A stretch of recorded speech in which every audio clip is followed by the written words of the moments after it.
Okay, so today we are going to talk about a couple of elements of language for your writing. Since we are using sources and research-based techniques to write these papers that we're doing, we want to just go over reporting verbs real quick. This is not a document that should be new to you. You guys have seen this before. Just to review a little bit and see if we can elevate some of the quality of the words that we're using. So what I want you guys to do for this project is try to avoid using the same reporting verbs over and over. A lot of people tend to rely on things like states or says or mentions. And we want to start using better words that actually really show what the author is doing. So this divides them up into 3 different categories: tentative, neutral, and strong. I'll start here in the middle of neutral. Neutral is what you would use if you are reporting just facts. If you're reporting what somebody did in a study, found in a study, that kind of thing. These don't really have much of an emotional spin on them. Things like the study demonstrates. It's not saying it's good or bad, it's just what it did. They describe something, again, could be good, could be bad. We're not making a judgment call. That's just the action that they did. Tentative tends to be for when you're trying to lower that level of how sure you are, or, it's not argumentative, it's sort of like the opposite. So things like considering or suggesting, they're not saying this is 100% true, they're just saying, oh, maybe this might be why this is happening. So authors use this especially when they are making their conclusions at the end. If you're reporting on a conclusion, you might say that the author suggests such and such. They're not saying it has to happen, but just a suggestion. On the other end, strong reporting verbs tend to be more for argumentation, things where feelings, emotion are involved, or if you really want to show that something is very sure, or you want to show that it's wrong. For example, you might say that they misinterpreted the data. That's a pretty strong word. Things like contend, right, or affirm, argue, those are all strong words. So if you're using those, just keep in mind that you're giving the author a little bit of a spin on what they said. If they argue something, they think it's true or it's their opinion. So make sure that you're using an appropriate strong reporting verb if you choose to use these. The second part of our academic language that we want to look at in our writing is our transitions. So transitions are used to help smooth out your ideas. Transitions can occur in between paragraphs and also within paragraphs to connect the sentences. You want to make sure that you have plenty of transitions that really connect everything together. Otherwise, your writing might feel choppy or disconnected, and that's really not what we want. We want to be able to smoothly read the paragraphs, the whole essay, without having to stop and think, why are these two things here? Or how do these connect to each other? So, when you are transitioning, you want to make sure that you're showing what's happening here. Am I showing a contrast? Am I showing how these are similar? Am I showing that this happened first and then this happened second? Or that this thing caused this other thing? You also want to sometimes remind the reader of what you've already said, or show them that, hey, look, now we're getting towards the end. This is our last point, or this is our conclusion. What you don't want to do is just drop words in anywhere. You want to make sure that you choose them for the purpose that they're meant for. So this is a big long list of common transitional words and phrases, and they're divided up by their purpose. So, for example, time order, right? When did it happen? Which one was first? Which was second? Was this a long time ago? Was this at the same time as something else? Contrast, obviously you're going to want this for your compare and contrast paper. There's a whole bunch of great phrases and words here that you can use to show contrast without having to say in contrast. And again, with same thing, similarity, comparison, great list of words here that you can use instead of having to say similarly. Cause and effect, you're probably not going to be using too much in this essay, but you may be needing it soon. So here's some great phrases for cause and effect. some other categories we have.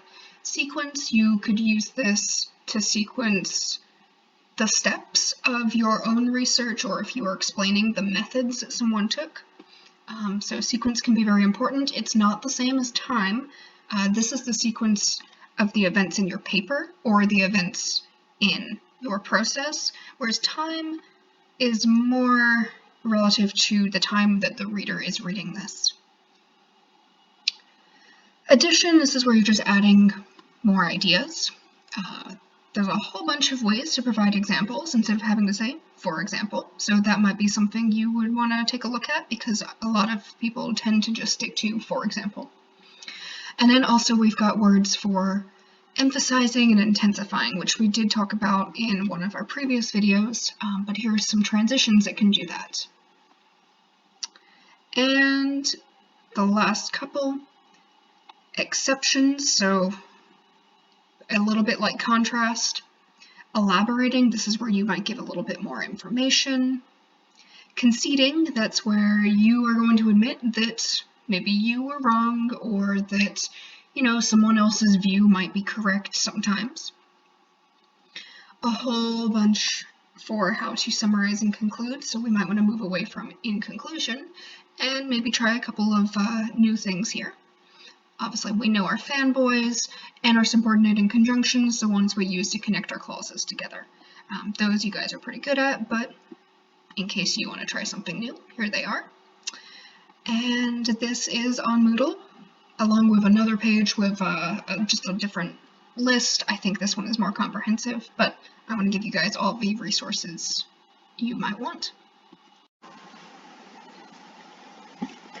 All right, here's a quick review of how to actually form passive voice. So we're going to take our regular active sentence, which follows subject, verb, object. Very simple. I broke the lamp. We're going to flip things around and say the lamp, which is my object now in front, was broken by me.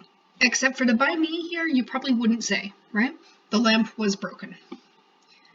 This construction is basically the object plus the conjugated form of the be verb in whatever tense and form you need it to be, plus the past participle of your main verb, with by and the subject if you need it.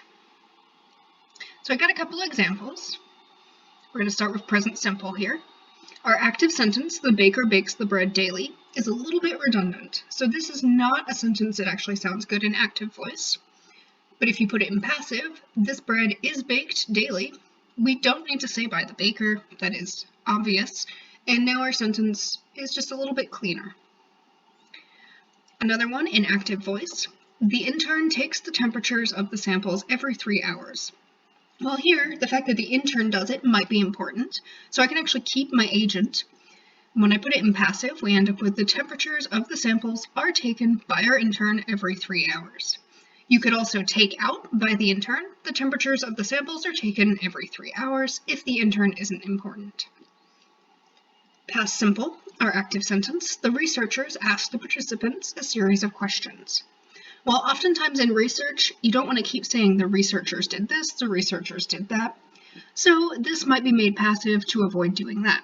The participants were asked a series of questions. By the researchers is implied and is also fairly obvious. We can use some of our least favorite verb forms as well, such as past perfect. The researchers had assigned the participants to a test group at random. Again, we might not want to say the researchers did this. It might be starting to get redundant and repetitive. So the participants had been assigned a test group at random.